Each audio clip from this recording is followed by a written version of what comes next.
G'day everyone, welcome back to Pete's Investing. Today is June 16, 2023. This is the Nat Gas price update. Well, we've had a nice big bull run on the hourly. You can see there on the daily as well, nice big bull candle. We'll see what's happened overnight.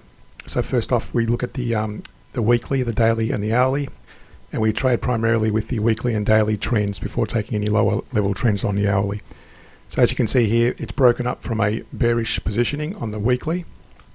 We look at the triple moving average of the price chart, combine it with the moving average of the CCI 150, and if they're both aligned, it gives us either a bearish or a bullish signal. Now, it was bullish in the last couple of weeks, but it's broken up into a neutral positioning, so avoid long or short trades on that basis. Now, in terms of the daily, you can see that it's broken up into a bullish signal, and that's because of that main bullish candle you see there happened overnight.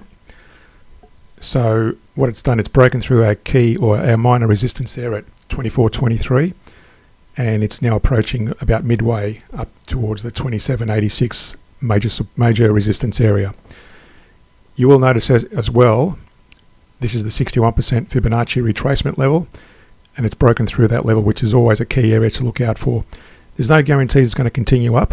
There's no definites in the market. It just means the 61% generally is an area where the price generally around that area bounces back down, or it can, if it breaks through, it then continues to the upside.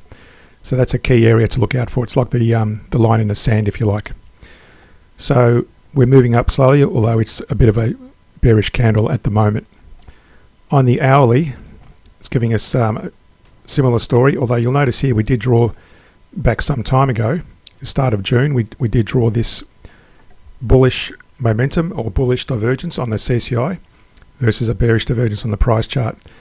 And had you entered this, you would have entered it somewhere around that area. When it broke above that descending, that dotted line, you would have entered somewhere there. And we put a target here at the closest Fibonacci level. You can see there between that high and that low. So we put the target in the closest Fibonacci level, which was the 50% to the 61%. Now, it took a few days going sideways in that little area below that minor resistance, but eventually when it broke through, it actually punched through that first target area, and as you can see, it entered into our secondary target area on that Fibonacci range. So that bullish divergence worked nicely, and if we keep measuring that, you can see that up to that point there, that's still a bullish divergence on the CCI, and likewise on that would have been a very slight bearish divergence on the price chart as well. But that would have been our initial entry point around this area. You can see there it had a pretty aggressive move to the upside, and that executed that bullish divergence. As well, as I said in the beginning, we trade primarily with the weekly and daily trends. So here you would have gone short primarily during those weeks, and that would have coincided with that couple of days in that area there. But you can see there's a lot of neutral positioning, so you would have avoided going long or short during especially because of the daily lack of trend. And primarily we were bearish on the bigger time frame on the weekly, and it would have been bearish early on and then turned neutral. So again, only trade with the weekly and a daily on the hourly when they're in your favor. These little divergences I talk about are mainly just as if you like, a side bet or a side trade. You may want to execute it as like a scalping exercise, if you like. So also up here, in terms of trading that weekly, daily, hourly range, I've got a back test on a long positioning and a back test on the short positioning.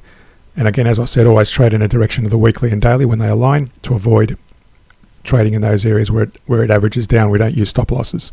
So again, you can see there where it's going long, you would have not traded short, because again, back here when it's going long, it's primarily long positions, and again on the daily, primarily long positions, no short positions. So to understand how to trade this and other trading strategies, reference the links in the description below. Subscribe to my Patreon page. Subscribe, like, and share the channel. Thanks for watching, and see you in a future video.